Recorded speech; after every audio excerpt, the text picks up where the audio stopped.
The signal had been screaming for 16 days before anyone bothered to translate it. It came from deep inside the maw, that stretch of space the Galactic Concordance had fenced off with navigational buoys and bureaucratic indifference 2 centuries ago.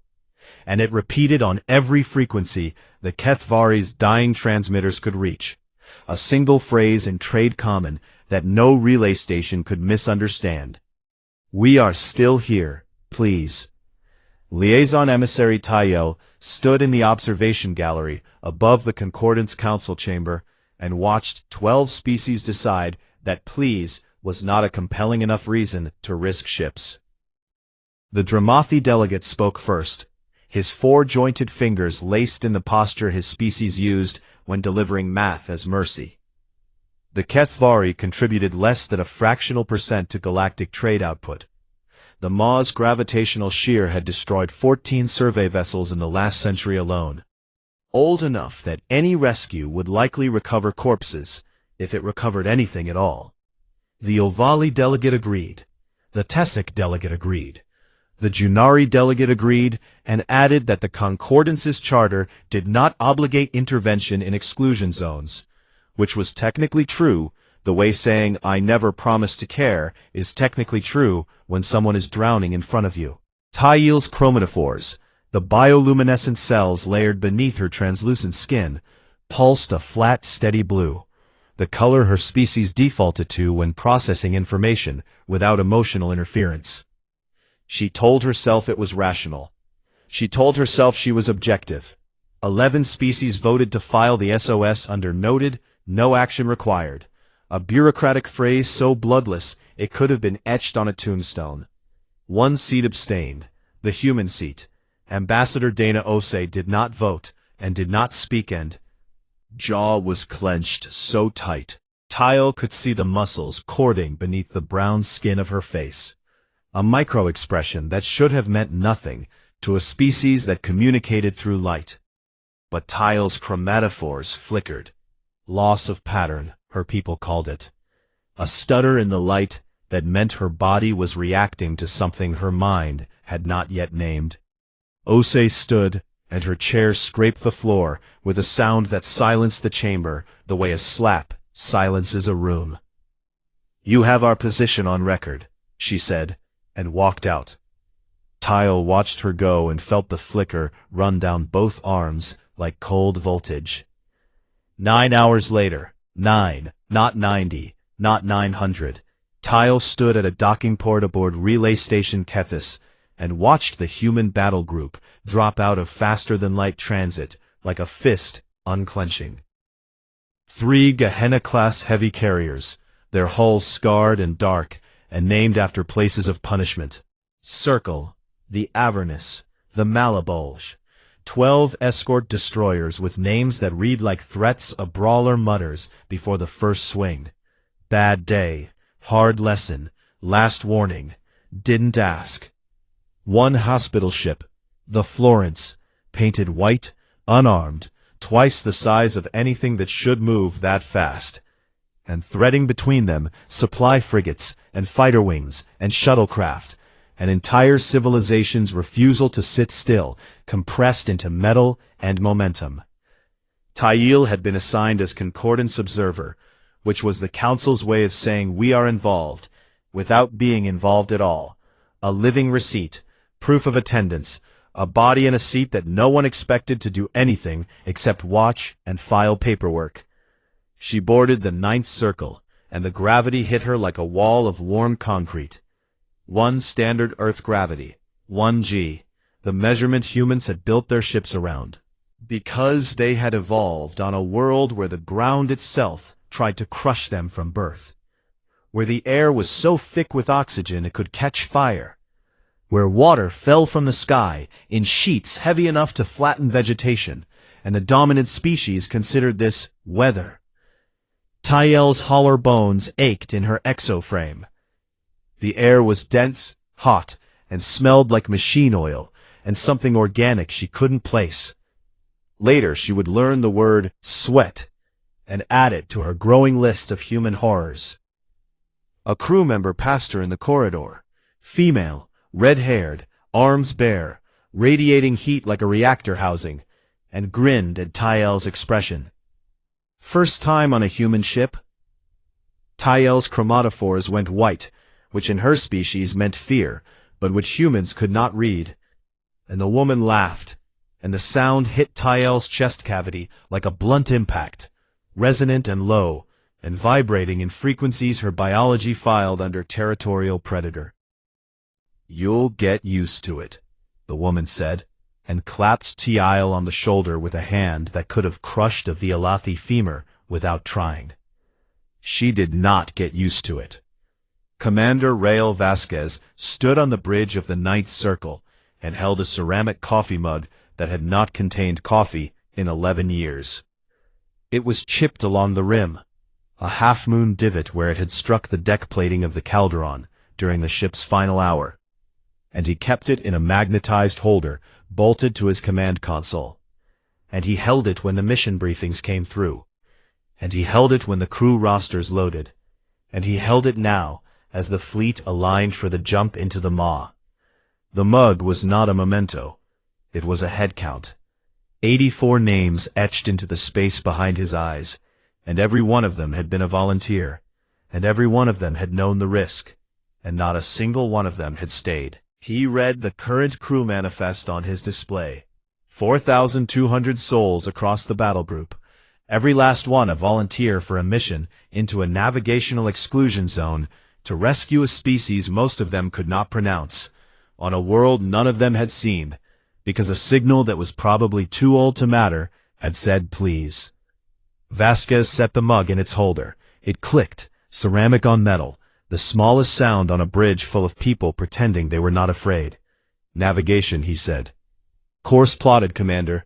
Comms. Fleet-wide channel open." He did not give a speech, because speeches were for people who needed convincing, and no one on this bridge needed convincing. They had already made the only decision that mattered the moment they signed the volunteer roster. "All hands," Vasquez said, and his voice carried the way a held breath carries, tight and full and ready to break. "Let's go get 'em."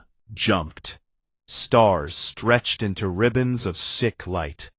Tyel gripped her crash harness with fingers that were already nutting from the acceleration, and her chromatophores cycled through every color her species could produce. Terror and awe, and something she had no name for yet.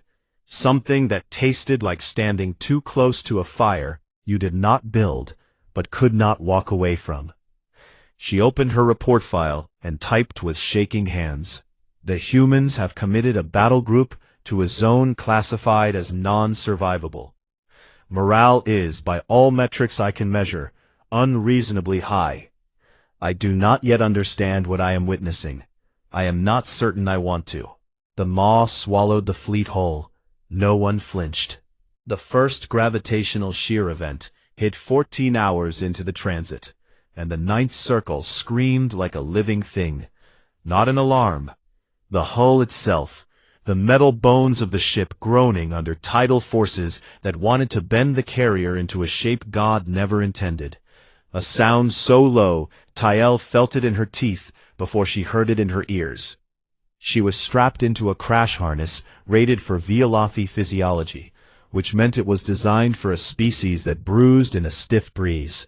And the harness held her, and the harness was not enough. Her organs shifted inside her like cargo in a bad turn, and her vision blurred, and her chromatophores went solid white and stayed there. Across the bridge, the humans braced, standing.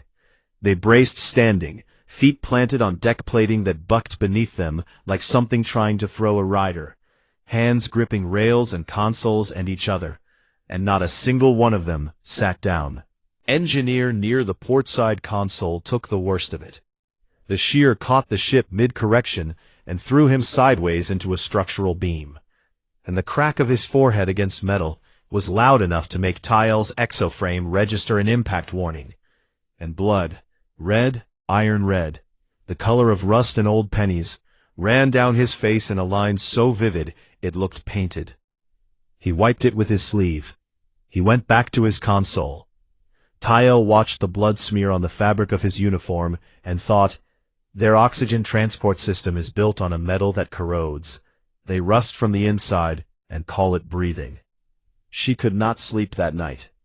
Her quarters, adjusted for low gravity, cooler air, dimmer light, should have been a pocket of home aboard this predator's den. But her mind would not release the image of the engineer's blood, casual and red, and wiped away like rain.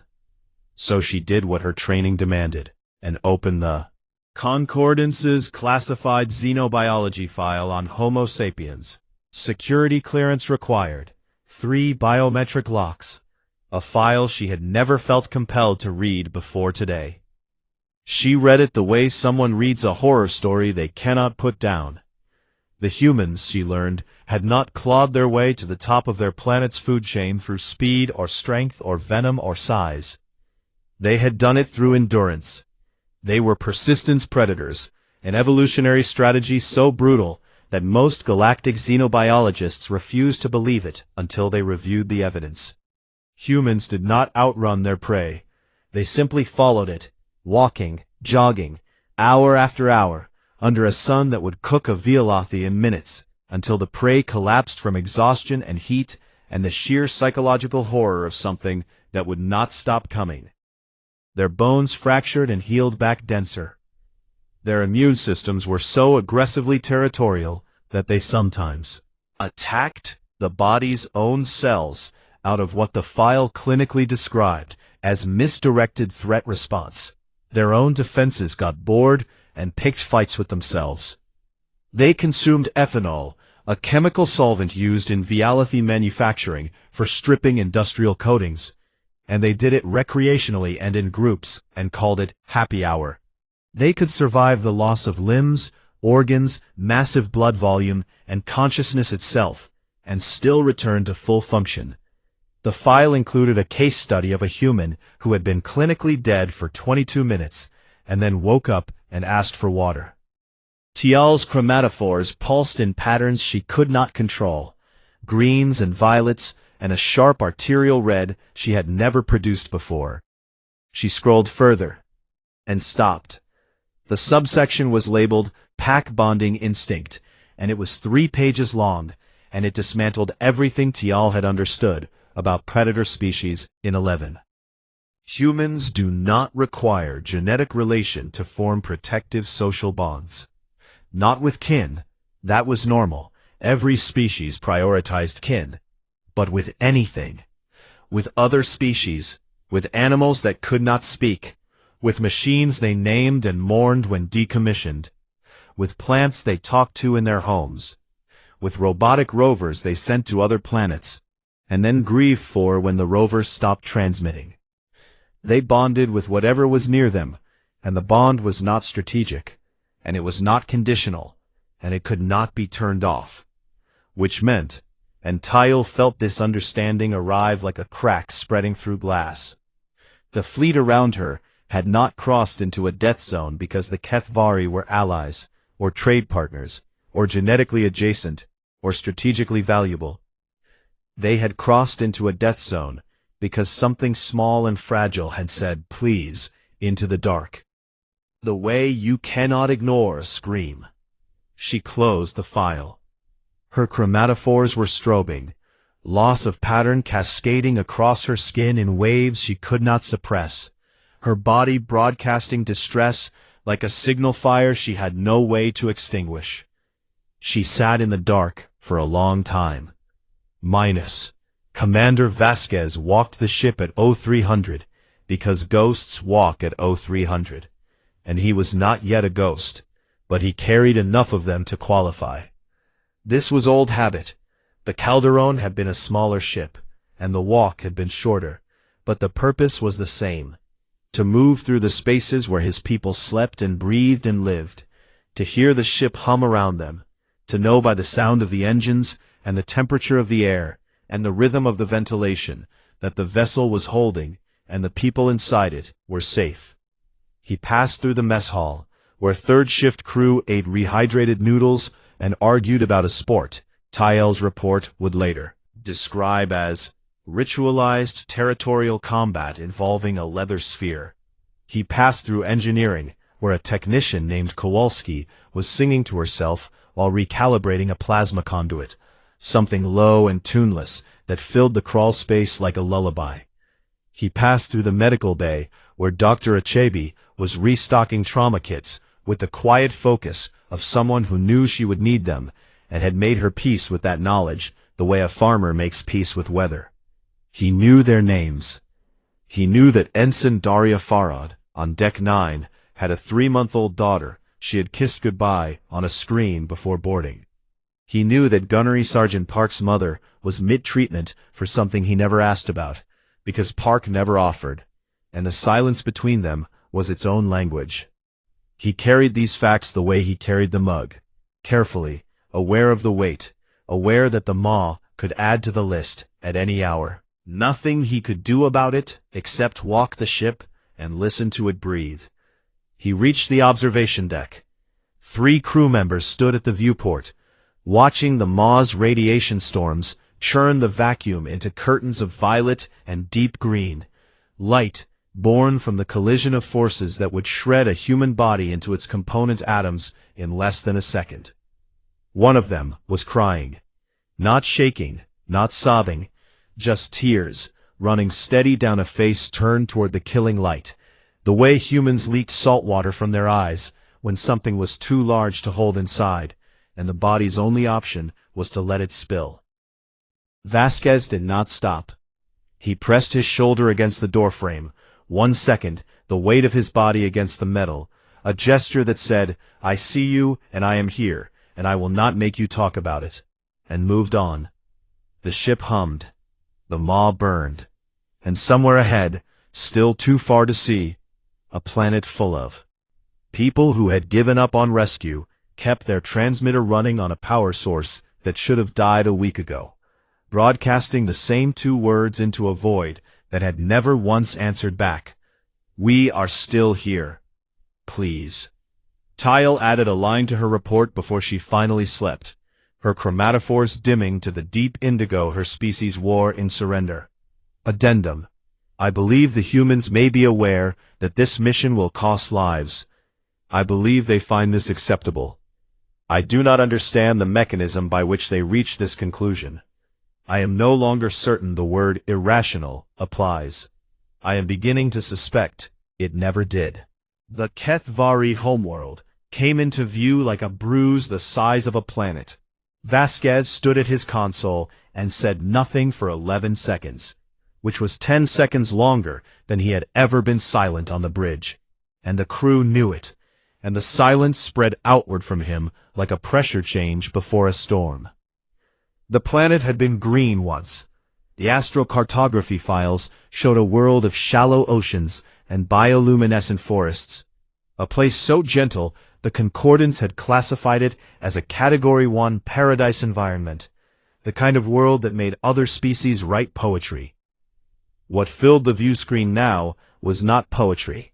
Orbital bombardment craters pockmarked the northern continent like cigarette burns on skin, deliberate, patterned, the signature of someone who wanted to hurt as much as harvest. And the atmosphere was choked with gray particulate that turned the light the color of something dying. And through the haze, in low orbit, 12 ships sat fat, and barbed and industrial. Vraxith harvesters. Vasquez had read the intelligence briefs. The Vraxith Dominion was a predator species that operated exclusively in exclusion zones, the galactic equivalent of a burglar who only robbed houses in neighborhoods the police had abandoned. And they had been strip mining the Kethvari world for what the briefs estimated was 4 standard years. 4 years. The signal had been broadcasting for 16 days, but the suffering had been running for 4 years, and nobody had heard it, because nobody had been listening, because the concordance had drawn a line around this region of space and written "Not Our Problem" in 12 languages. Vasquez counted the Vraxith ships, counted his own, did the math the way the concordance would have, cold, actuarial, the arithmetic of acceptable loss.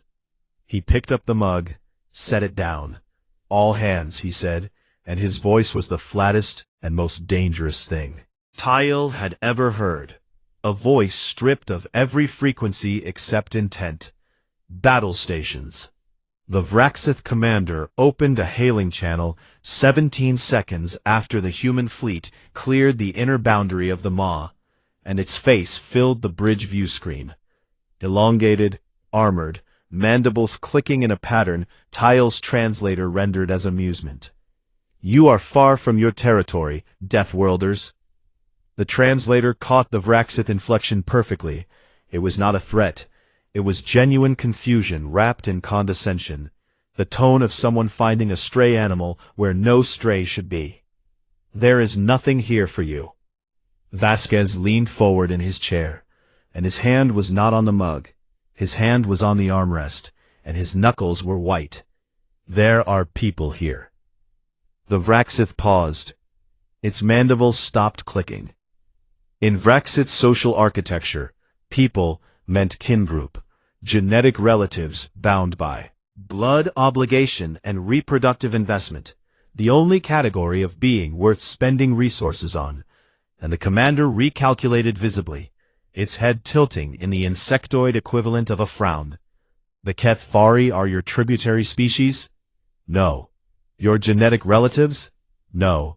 Then what claim do you hold on this world?"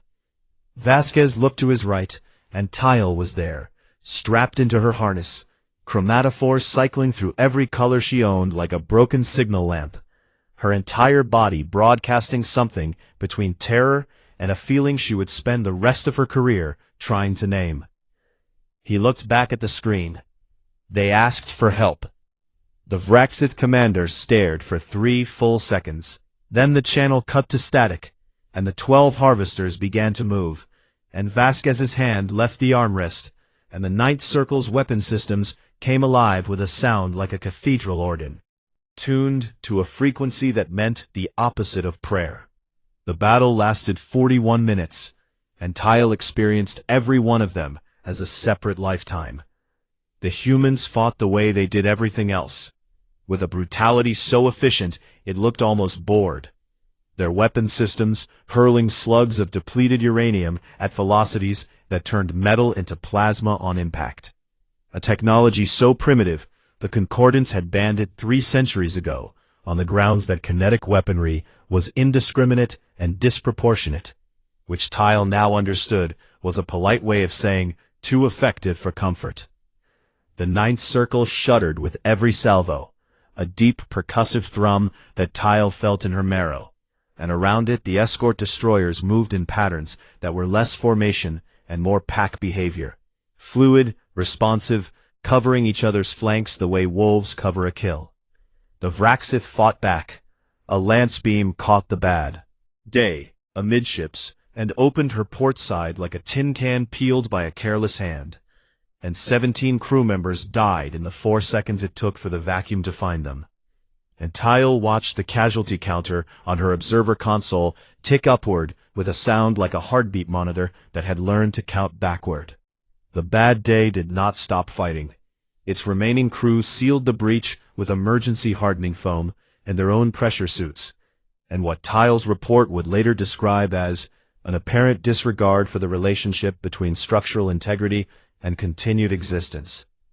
And the ship kept firing, listing burning along one flank, and kept firing. Vasquez gave orders in fragments. Carriers, screen the Florence.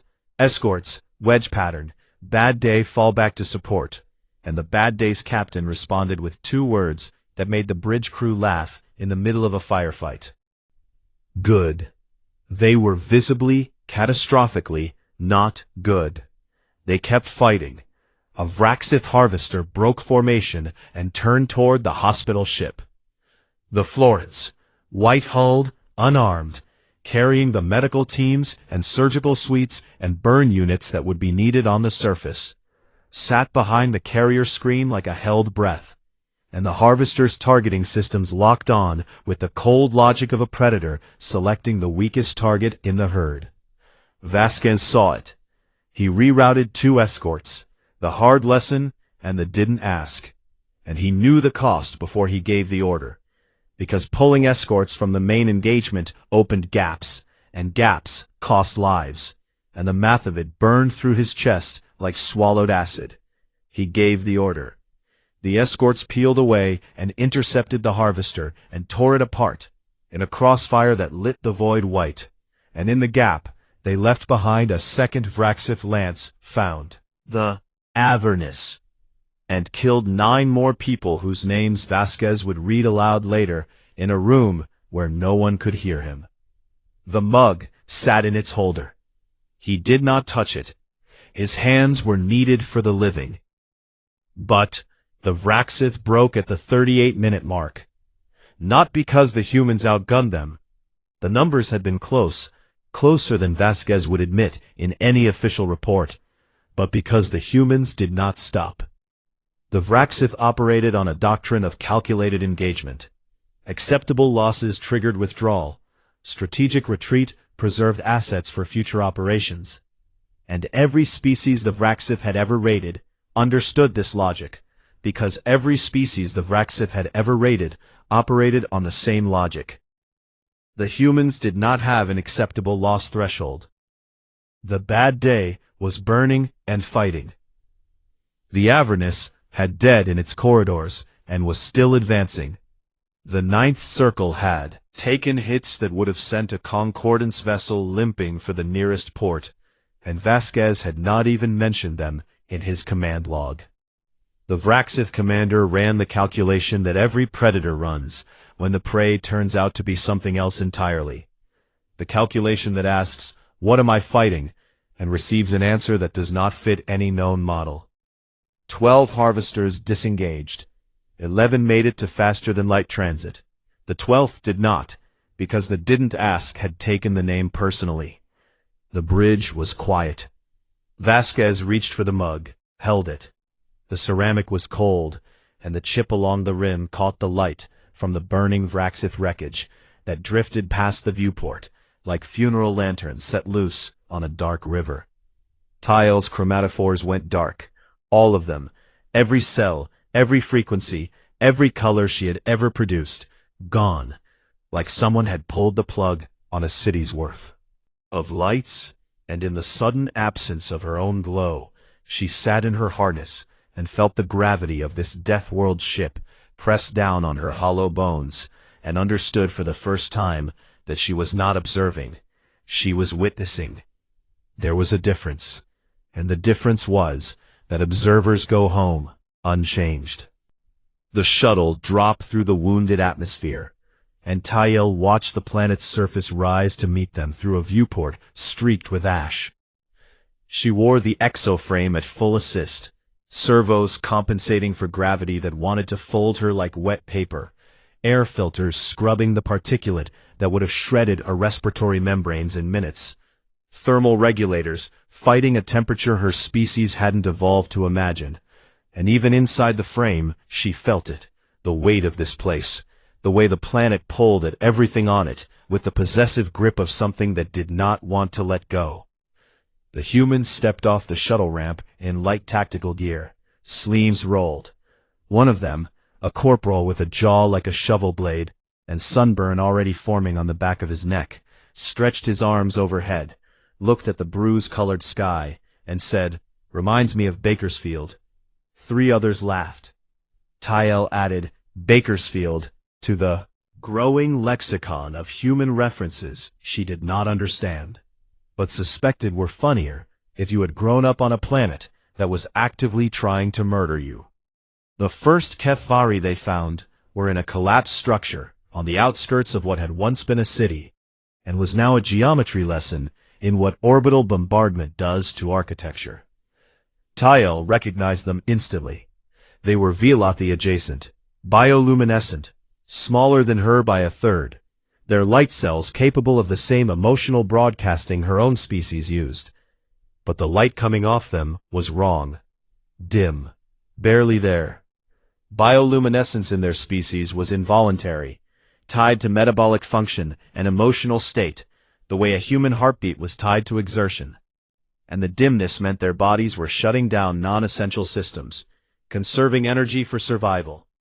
the biological equivalent of a house going dark, room by room, as the power fails. In the wreckage, huddled in a space that might have been a school or a clinic or someone's home. Impossible to tell now.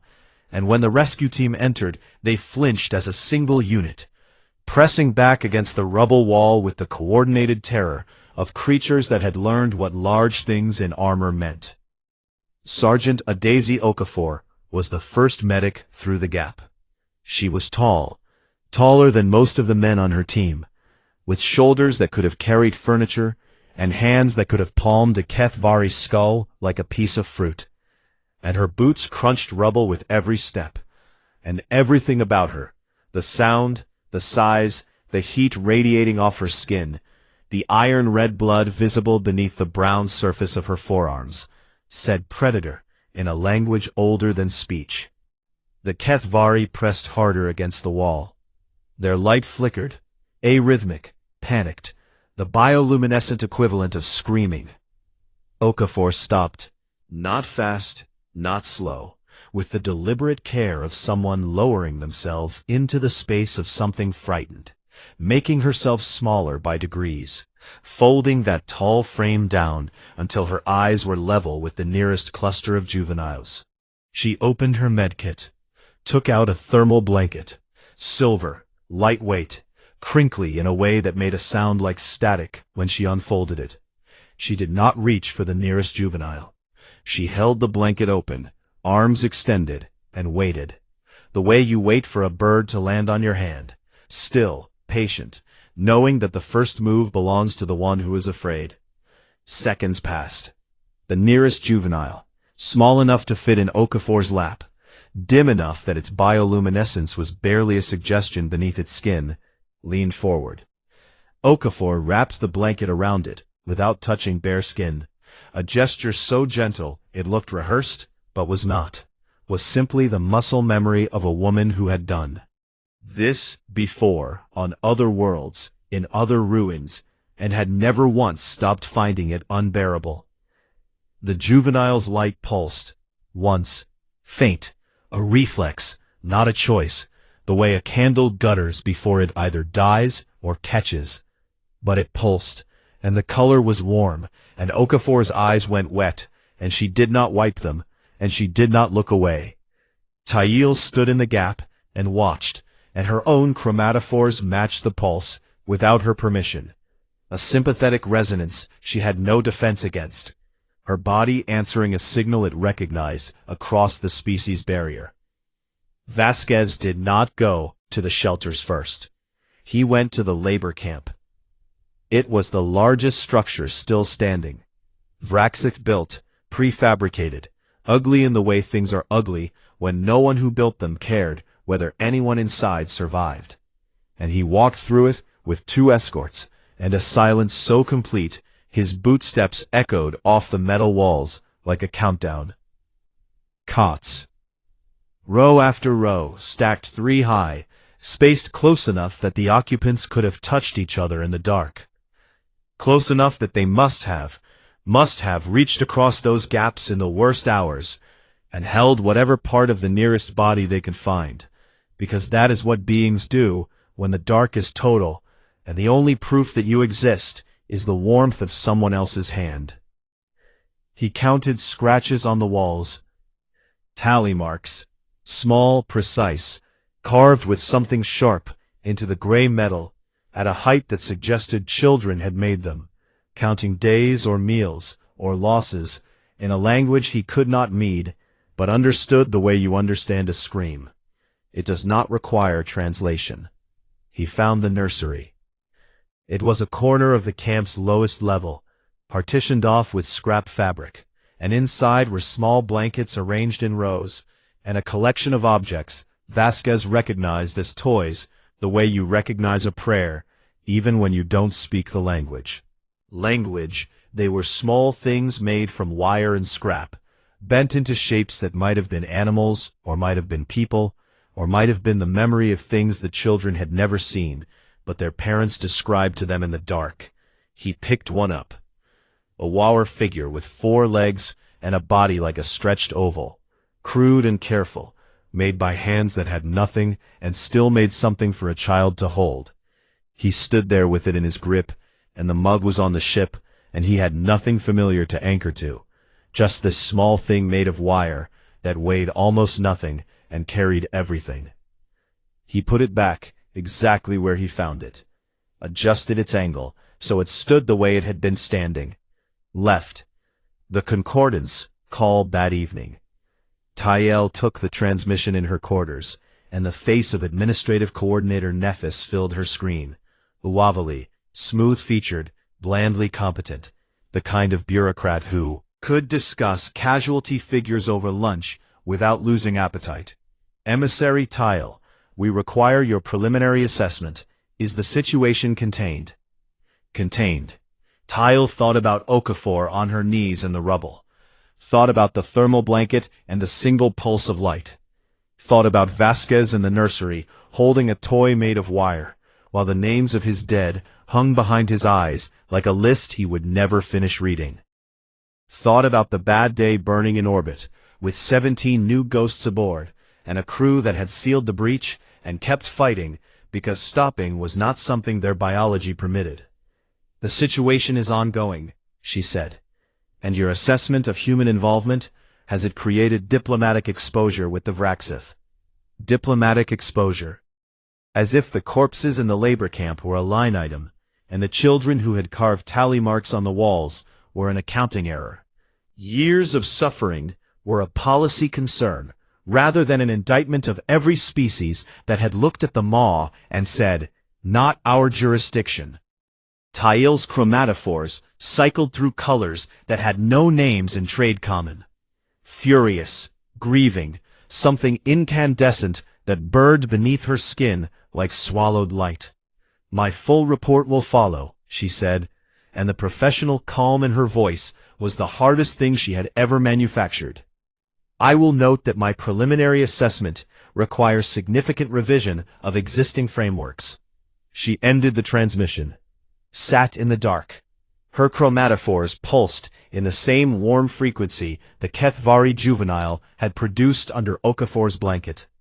That involuntary flicker of something too fundamental to suppress, the body's own insistence on signaling that it is still here, still present, still capable of light. Night fell on the Kethvari homeworld for the first time in 4 years without the maw. Sound of harvester engines overhead. Human engineers had worked 12 straight hours to rig emergency lighting across the largest shelter complex. Amber, steady, powered by portable fusion cells that hummed with a low warmth Tyel could feel through her exoframe. A sound so constant and so gentle, it registered in her nervous system as safety, even though safety was the last thing this planet had known. The Kethvari came out. Not all at once, in clusters, in pairs, alone, emerging from underground shelters and collapsed basements and the dark places they had learned to hide in, blinking up at the amber light with the disbelief of creatures who had forgotten that light could mean anything other than a targeting laser. Dozens, then hundreds. They stood in the glow and their bioluminescence began to return, not strong, not yet, but present. A field of faint color rising from the crowd like the first green shoots in burned soil. On a supply crate near the shelter entrance. Eating a ration bar with the mechanical focus of someone refueling rather than dining. And a Kethvari child approached. Small, tentative, light flickering in the rapid stutter of curiosity, warring with fear. The private looked down, broke the ration bar in half, held one piece out on an open palm, the way Okafor had held the blanket, the way the species held everything, open-handed, patient, the first move always belonging to the one who was afraid.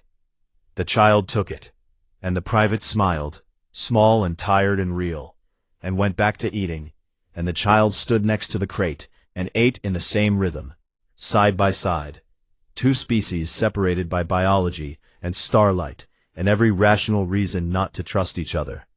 Together in the amber hum of a light that someone had built because the dark was unacceptable. Tyel watched from the edge of the complex and let her chromatophores do what they wanted. They chose warm. Vasquez read the names at 0200 in his quarters, with the door sealed and the lights off. 31. He said each one aloud the way his grandmother had taught him to say grace. Not to God, not to anyone, just into the air, because names spoken aloud exist differently than names on a screen, because sound makes them real in a way that text cannot. And these people deserve to be real one more time before the bureaucracy turned them into statistics, and the statistics turned them into a line in next quarter's fleet operations budget. Kowalski, Anna, engineering second class. The woman who had been singing in the crawl space. Haroon, Sami, gunnery specialist. The kid who played chess with the ship's doctor and lost every game and kept coming back. Mbewe Josephine, lieutenant, destroyer bad day. She had 2 sons, and Vasquez knew their names too, and he would not say those names here, because those names belonged to the living. And the living would carry enough weight without him adding to it in the dark. He continued through the list. 31 names, 31 sets of lungs that had breathed the same recycled air he was breathing. 31 nervous systems that had fired with the same fear and done the job anyway. And when he was finished, he sat in the silence and held the mug and let the ceramic grow warm against his palms. Outside his door, Tyel stood in the corridor. She had come to deliver a logistics update and had heard the first name through the metal and had stopped, her hand raised to knock, frozen in the posture of someone who has walked into a room that is not theirs. She could not understand the words. Human names were phoneme chains her species had no framework for, but she understood the rhythm. Low, repetitive, a frequency that resonated in bone. Her species had a morning harmonic, a vocal pattern produced by the chromatophores themselves. Light converted to sound at frequencies below conscious hearing, a vibration that traveled through floors and walls and found the bodies of anyone nearby and said, "Someone is grieving, and you are not alone in it." The rhythm coming through the door was the same. Different instrument, same song. Tyel lowered her hand, walked away. She did not include this in her report, and the omission would be the most honest thing she had ever written by virtue of being the thing she chose not to say. The Concordance Council reconvened 11 days after the fleet's return, and Tyel stood at the speaker's platform and felt the weight of 12 species' attention settle on her like the gravity aboard the Ninth Circle. Heavy, inescapable, designed for something tougher than she was. Her report was 400 pages long. She did not read from it. Honored delegates, she began, and her chromatophores were steady, not calm, not neutral, but controlled. A state she had learned from watching Vasquez hold his voice flat while the ship burned around him. I was assigned to observe the human military response to the Kethvari distress signal, and to assess whether human involvement constituted a diplomatic liability for the Concordance. She paused. I am here to tell you that I was given the wrong assignment. The chamber shifted, delegates exchanging glances, translators clicking, the bureaucratic equivalent of a record scratch. I was asked to evaluate a military operation. I witnessed something else. I watched a species cross into a region of space we declared non-survivable, fight an enemy that had no strategic relevance to their interests, sustain 31 fatalities and significant material losses, and then land on a planet they had never seen to wrap frightened children in blankets. She brought up no tactical data, no fleet compositions, assessments. She told them about Okafor, about the medic who knelt in the rubble of a species she could not pronounce the name of, and held a thermal blanket open and waited, just waited, for a child to decide that the predator was safe. She told them about the private and the ration bar, that smallest transaction, half a meal offered on an open palm, to a being whose biology screamed that the hand offering it belonged to something that should be fled from. She told them about the bad day. 17 dead, hull breached, burning in the void, and the remaining crew sealing the gap and returning fire because the hospital ship was behind them, and the hospital ship was full of surgical suites that would be needed on the surface. And the crew of the bad day had apparently decided that their own survival was negotiable, but the survival of strangers was not. The chamber was quiet. Tyel had never heard the Concordance Council be quiet. Were always side channels, always subvocal commentary, always the hum of 12 civilizations processing information through their own filters. But the quiet now was absolute, the silence of something being understood for the first time. The Concordance has classified humans as a Category 5 Death World species, she said. This classification emphasizes their biological resilience, their aggression index, their tolerance for environmental extremes. It frames them as dangerous, which they are, but it fails to identify why they are dangerous. And the failure of that identification is, I believe, the most significant intelligence gap in Concordance history. She let that land. White space. Timing. Humans did not evolve on a deaf world and survive through violence alone. They survived through cooperation so total it became biological. Their pack-bonding instinct is not a social preference. It is a neurochemical compulsion as involuntary as my bioluminescence. They cannot choose not to care. Their brains are wired to form protective bonds with any organism they encounter, and to experience the suffering of those organisms as their own suffering. This is not a philosophy they adopted. It is a condition of their anatomy, and it means that every species in this galaxy, every species that has ever broadcast a distress call, or a plea, or a prayer into the dark, is someone a human will fight for. She looked at the Dramathi delegate, who had run the cost-benefit math 16 days ago. Their aggression and their compassion are not separate traits. They are the same trait expressed through different circumstances. The same neurochemistry that allows them to fight without stopping, allows them to care without stopping. You cannot have one without the other. You cannot breed the danger out without breeding out the mercy. And I am telling you now, having stood in the ruins of a world this council abandoned, the mercy is the more dangerous thing. A delegate, Tessic, insectoid, clinical, spoke into the silence.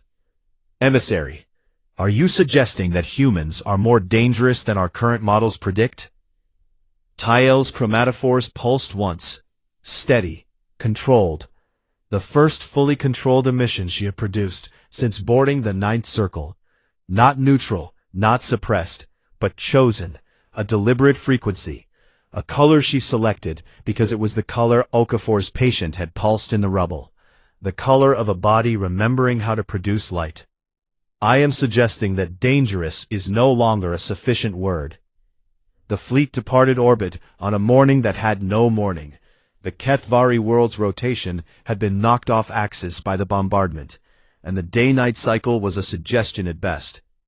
But the humans had rigged the shelter lighting to simulate dawn, a warm gradient that rose from deep amber to pale gold. Kethvari had started calling it the soft fire in their language, which Tyel's translator rendered imperfectly but beautifully. The reconstruction beacons were live, automated stations that would build what the humans could not stay to build, seeded with fabrication templates for shelters and water purifiers and medical stations, a library of survival encoded in machines that would keep working long after the fleet was gone. Tyel found Vasquez on the observation deck. He was holding the mug. The planet turned below them, scarred, ash-choked, lit with the amber points of aid stations that dotted the surface like campfires in a wilderness, small and warm and stubbornly present. She stood beside him. The gravity was still crushing. Her exoframe compensated. Her bones still ached. Her lungs still worked harder than they were designed to. But she stood anyway. And the standing was the point. The choice to remain in a space that was not built for her. Because the person in it was worth the cost. Commander, she said. He looked at her. His eyes were tired in a way that went deeper than sleep debt. Tired the way load-bearing walls are tired, the way foundations are tired, the weariness of something that holds weight, not because it wants to, but because it was built to, and the weight never stops. Why did you come? She asked. The question she had been building toward since she first watched Ambassador Osei's jaw clench in the council chamber, since she felt the loss of pattern stutter in her own light, since she read the classified file and learned that humans would bond with anything and could not be trained out of it. Vasquez looked at the mug, turned it in his hands. The chip along the rim caught the light from the planet below, amber, warm, the color of something rebuilt. 84 names, he said. She waited. He did not look up. I couldn't make it 84, and a planet, epee. He did not explain. She did not ask. The mug clicked into its magnetized holder, ceramic on metal, the smallest sound, the most familiar sound, the sound of a man putting down the only thing he carried that was heavier than the rank on his shoulders. The ship turned for home. Dash. Tayel's final report was filed to the Concordance Central Archive 14 standard days after the fleet's return, and it was 400 pages of tactical analysis and biological data and diplomatic assessment, and none of it mattered as much as the last paragraph, which she wrote in her quarters at 0300, the hour the ghosts walk, with her chromatophores producing a steady, warm light she had chosen and could not explain. The humans have a phrase I cannot translate precisely. The closest approximation in trade common is, no one gets left behind. I initially interpreted this as military doctrine, a strategic principle designed to maintain unit cohesion. Under duress, I now understand it is something more foundational. It is not a rule they follow. It is a condition of their biology. As involuntary as my bioluminescence, as fundamental as their iron-red blood. They cannot choose otherwise. This makes them, by any rational metric, the most dangerous species in the known galaxy, not because they will fight for their own, but because they have no functional definition of their own. Everyone qualifies. Every species, every signal, every voice that says please into the dark. They will hear it, and they will come, and they will not stop. This is their madness. This is their gift. I recommend the Concordance stop being afraid of it. I recommend we learn to be worthy of it. The report was filed. The archive logged it. And somewhere in the maw, on a planet that was learning to grow light again, a transmitter that had broadcast the same 2 words for 16 days into a void that had never answered, finally, for the first time in 4 years, went silent. Not because hope had died, because it was no longer needed.